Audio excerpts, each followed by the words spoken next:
তোমরা আমার কথা আর স্ক্রিন সিনক্রোনাইজ না পাও তাহলে বলবো, আমি রেকর্ড বন্ধ করে দেবো। আমার হচ্ছে স্টোরেজ আর র‍্যাম কম, তো এই রেকর্ডিং এর যে সফটওয়্যারটা আছে ওবিএস স্টুডিও, ওটা চালু করলে সমস্যা করে কিছু।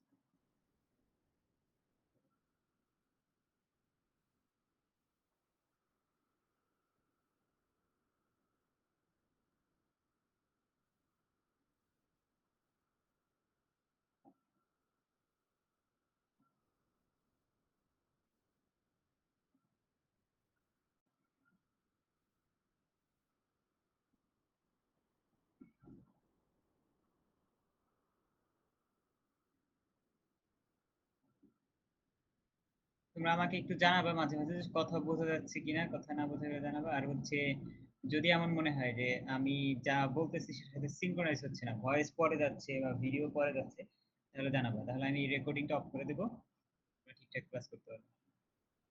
আর পূর্ণ তুমি রেকর্ড করতে চেয়েছিলে, রেকর্ড করো ক্লাসটা, ফুল ক্লাসটা।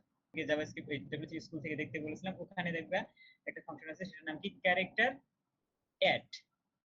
মানে এইটা কি করে, ওই যে স্ট্রিংটা এটাকে ক্যারেক্টারের অ্যারে হিসেবে নিয়ে তারপর হচ্ছে ওইটাকে ম্যানিপুলেশন করে ক্যারেক্টার অ্যাড। এরপর হচ্ছে শুধুমাত্র আমাদের কি দিতে হবে, স্ট্রিং দিতে হবে। ধরো ক্যারেক্টার যদি দেই ইউ দিলাম তাহলে কি হবে, সরি ক্যারেক্টার অ্যাড 3 দিলাম তাহলে কি হবে, ও কি রিটার্ন করবে বলো তো? 0 1 2 3, 3 নম্বরে কি আছে?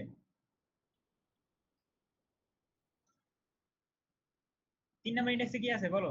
এল আছে স্যার এল এল এল আছে স্যার। ও কি প্রিন্ট করে দেখাবে বলো তো? এল প্রিন্ট করে দেখাবে। তো এখানে গেলে যদি কনসোলে যাই তাহলে কি দেখবো,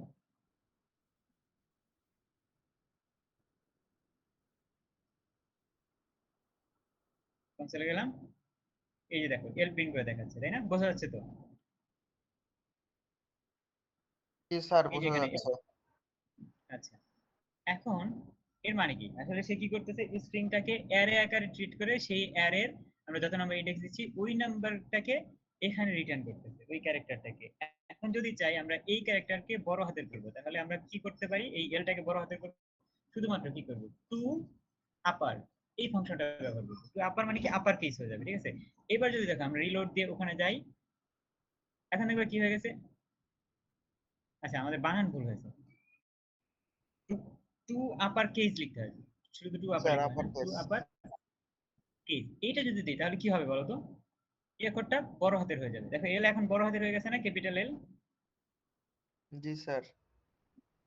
এখন দেখো এভাবে আমরা চাইলে কি করতে পারি, যে কোনো ইন্ডেক্সের যে কোনো একটা সংখ্যাকে, এটা ছোট হাতের অথবা বড় হাতের যাই দিয়ে থাকে, আমরা ওইটাকে কি করতে পারি, বড় হাতের করে দিতে পারি। আমাদের উদ্দেশ্য কি, প্রথম অক্ষরটা যেটা সেটাকে বড় হাতের রাখা। তাহলে এই তিনের জায়গায় কোন ইন্ডেক্সটা ব্যবহার করবো বলো?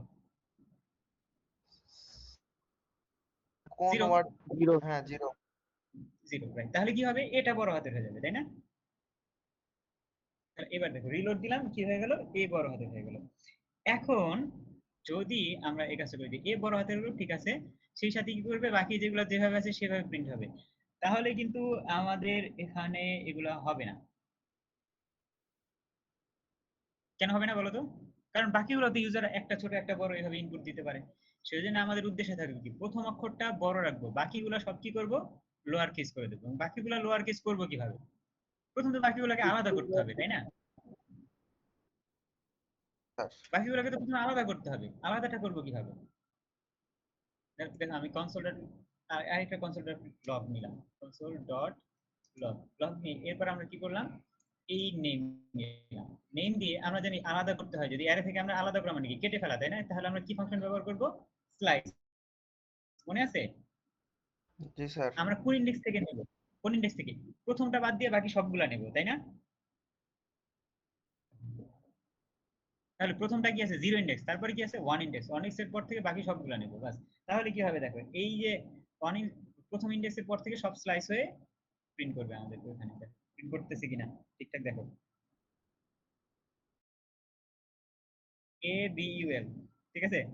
এ আলাদা প্রিন্ট হচ্ছে, ফুল আলাদা প্রিন্ট হচ্ছে। এখন আমরা কি চাই, এ ক্যাপিটাল থাক আর বাকি সব কি হয়ে যাক, স্মল হয়ে যাক, তাই না? স্মল হলে তাহলে বাকি সবের জায়গায় কি করতে হবে, ডট দিয়ে কি হবে, টু, লোয়ার কেস। এই ফাংশনটা দিলেই এটা হয়ে গেছে। এখন দেখো যদি আমরা এটাকে রিলোড দিই তাহলে কি দেখাবে, এ ক্যাপিটাল দেখালো, বাকি সবগুলো কি দেখাচ্ছে, স্মল দেখাচ্ছে। এরপরে তুমি যদি চাও যে এখানে তুমি এইটা চেঞ্জ করে বড় বড় একটা অক্ষর দিবা, আব্দুল লতিফুর রহমান, তাহলে কি করবে বলো তো? আচ্ছা, এটা ছোট হাতে দিই তাহলে বুঝতে সহজ হবে, এ ছোট দিই। এখন কি করবে বলো? উল্টাপাল্টা যে অক্ষর যেভাবে আছে প্রথমটাকে কি করে দেবে, ক্যাপিটাল লেটার করে দেবে, আর বাকি সবগুলা কি করবে, স্মল লেটার। এই যে দেখো প্রথম কি ছিল আমাদের, টি, স্মল লেটার ছিল, ওটাকে বড় হাতের করে দিয়েছে, বাকি সবগুলাকে ছোট হাতের করে দিয়েছে। এখন আমরা চাই না যে দুইটা ভিন্ন ভিন্ন ভাবে প্রিন্ট করুক, একটা নাম তো এইভাবে দিলে হয় না, তাই না? সেজন্য আমরা কি করব, আমরা হচ্ছে বাবুল এভাবে লিখলাম। তো দুইটা এই দুইটা যে আমরা বের করলাম, এই দুইটাকে কিন্তু জোড়া লাগাতে পারলেই হলো, তাই না? যে দুইটা স্ট্রিংকে ভিন্ন ভিন্ন করলাম, এই আর স্ট্রিং জোড়া লাগানোর যে পদ্ধতি সেটাকে কি বলা হয় বলতো? কনকেটিনেশন, তাই না? জি স্যার, স্ট্রিং কনকেটিনেশন, সেটা কিভাবে করতে হয়, কিভাবে করতে হয় বলো? স্যার ডট কনকেট চোখ চিহ্ন লেখা। ব্যবহার করতে হয়। প্লাস চোখ চিহ্ন ব্যবহার করতে চিহ্ন। হয়, ডট কনকেটিনেশন লিখে করা যায়। মাঝখানে শুধুমাত্র কি করবো, আমরা ওই জাভাস্ক্রিপ্ট করার সময় দেখিয়েছিলাম, মনে আছে তোমাদের নিশ্চয়ই ক্লাসে। দেখো মাঝখানে শুধুমাত্র কি করবো, প্লাস চিহ্ন, তাহলে কি হয়ে যাবে?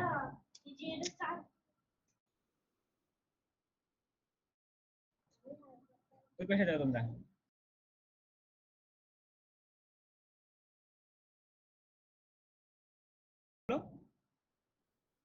স্মল করে দিও, ঠিক আছে?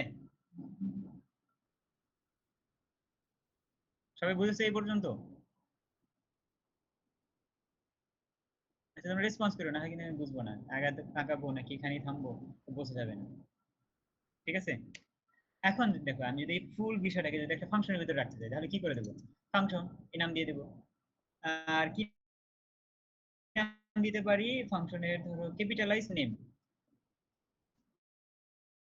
ক্যাপিটালাইজ প্রথম অক্ষর তো ছোট দিতে হয়, ক্যাপিটাল নেম, বাস এরকম একটা ফাংশন দিতে পারি। আর ফাংশনের আমরা জানি এই ফাংশনের কি হবে, ইনপুট যাবে কি, নেম নামক একটা ভেরিয়েবল ইনপুট যাবে ফাংশনের ভিতরে, তাই না? আর এই ভেরিয়েবল ধরে আমরা কি করব, ভেতরে কাজ করব। আর এই কনসোল ডট লগ এটা না করে কি করব, আমরা রিটার্ন করে দিতে পারি বা কনসোল ডট লগ করতে পারি।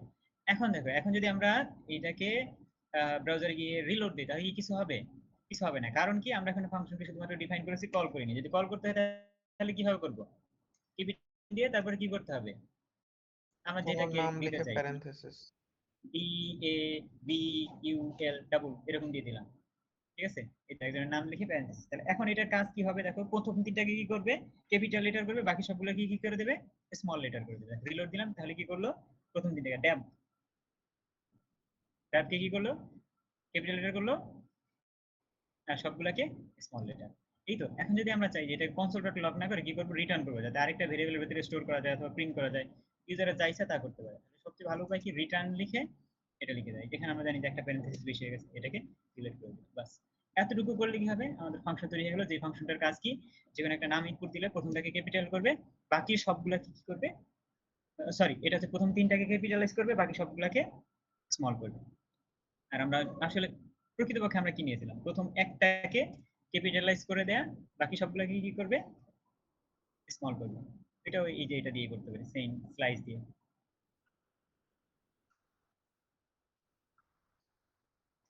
আচ্ছা, এই পর্যন্ত যদি সবাই বুঝে থাকো তাহলে আমরা পরেরটা আগাবো, ঠিক আছে? আমরা এটা তখন কি ব্যবহার করেছিলাম বলতো, ক্যারেক্টার অ্যাড।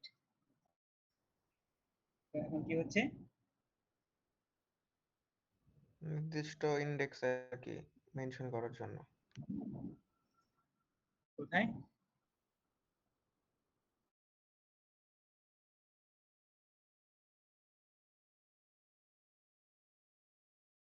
ক্যারেক্টার অ্যাড এর কথা বললেন না?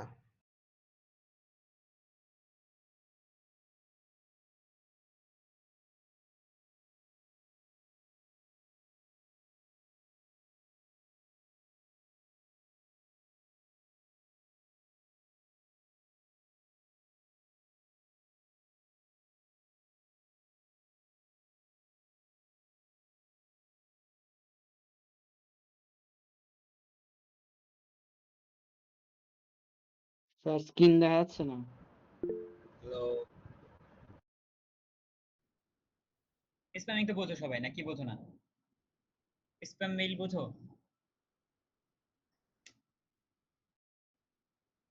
কথা বলো না কেন কেউ? স্যার বিশেষ করে না স্যার। সাম্প্রতিক স্প্যাম গুলো কিরকম হয়? স্প্যাম, আচ্ছা তাহলে আমি সংক্ষেপে বলতেছি। স্ক্যাম বা স্প্যাম মেইল বলে ওগুলাতে যেটা হয়, তোমাকে এই অফার দেবে, সেই অফার দেবে, আইফোন দেবে, কক্সবাজার ট্যুরে নিয়ে যাবে, এইগুলো বলে একটা ইমেল পাঠায়। তুমি যখন ওই লিংকে ক্লিক করে তোমার সব ডেটা নিবে, তোমাকে সম্পূর্ণ হ্যাক করে দেবে। ঠিক আছে? এটাকে ফিশিং বলা হয়, ফিশিং ইমেল বা স্প্যাম ইমেল বা স্ক্যাম, যাই বলো না কেন। তো এইগুলোর ভেতরে যেটা সবচেয়ে আমরা একটা কমন একটা ফিল্টার তৈরি করবো ইউজারকে ওয়ার্নিং করার জন্য যে এটা হচ্ছে স্প্যাম ইমেল। তো অধিকাংশ ক্ষেত্রে স্প্যাম ইমেলের ভেতরে একটা ওয়ার্ড খুব ভালো করে থাকে, সেটা কি থাকে? অফার। আমরা ধরে নিলাম যদি কেউ অফার এই শব্দটা ব্যবহার করে, ওগুলো হচ্ছে স্প্যাম। আমাদের একটা দুর্বল স্প্যাম ফিল্টার আমরা তৈরি করবো। তাহলে অফার ওয়ার্ডটা থাকলে ওইটাকে আমরা কি ক্যাটাগরাইজ করব? স্প্যাম হিসেবে। আর যদি অফার না থাকে তাহলে কি হিসেবে ক্যাটাগরাইজ করব? ভালো ইমেল। ঠিক আছে? তো এইটা আমরা কিভাবে করতে পারি? এটা কিন্তু তুলনামূলক সহজেই করা যায়। সেটা কিভাবে? তোমরা জানো ইনক্লুড এই শব্দটা ব্যবহার করলে কি হবে? ইনক্লুড ব্যবহার করলে ইনক্লুড কি করে? আমরা ক্লাসে বলেছিলাম সার্চ করে, তাই না? ইনক্লুড ইনক্লুড থ্রি দিলে কি হয়? দেখো কোন একটা অ্যারের কোন ইন্ডেক্স ওই থ্রি আছে কিনা সেটা দেখায়। আচ্ছা, এটা কি বেশি কঠিন মনে হচ্ছে তোমাদের কাছে বুঝতে? জি জি স্যার। স্যার। জি স্যার। তাহলে এটাকে সহজ করা যায় কিভাবে?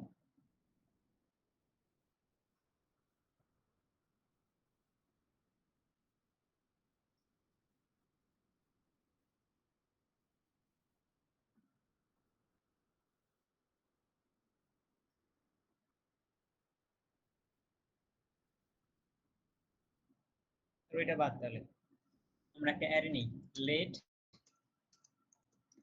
নাম্বারস, এটা বোঝার চেষ্টা করো। ঠিক আছে? স্প্যাম এটা বিশাল সিনারি, এটা তোমাদের যদি কঠিন মনে হয় তাহলে বাদ।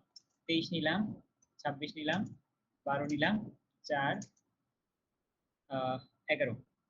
এখন এর ভেতরে কি কি আছে বলতো? জোড় সংখ্যা আছে আর হচ্ছে বিজোড় সংখ্যা আছে। আমরা একদল জোড় সংখ্যা, একদল বিজোড় সংখ্যা নিয়েছি। তো এগুলা দিয়ে কি করব? আমরা এই অ্যারে থেকে নতুন একটা অ্যারে বানাবো, যেখানে শুধুমাত্র জোড় সংখ্যাগুলো থাকবে। সেটা কিভাবে করতে পারবো বলো? সেটা করার জন্য জোড় সংখ্যা নির্ণয় করতে হবে না আমাদের? একটা অ্যারে নিলাম, নাম দেব কি? ইভেন নাম্বারস ইকুয়াল, এটা কি নেব? অ্যারে। ঠিক আছে? এখন আমরা কি করবো? একটা লুপ চালাবো, প্রত্যেকটা এলিমেন্টকে আইটারেট করে। Let I equals to 0, I is less than or equals to numbers dot হবে লেন।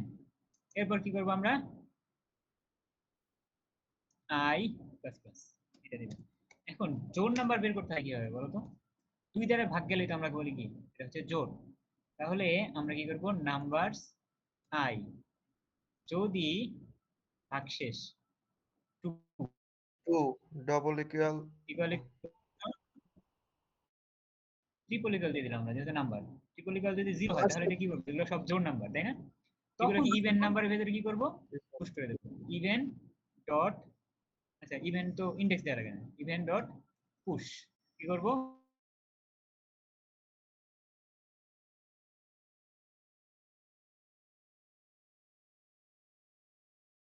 Sir sir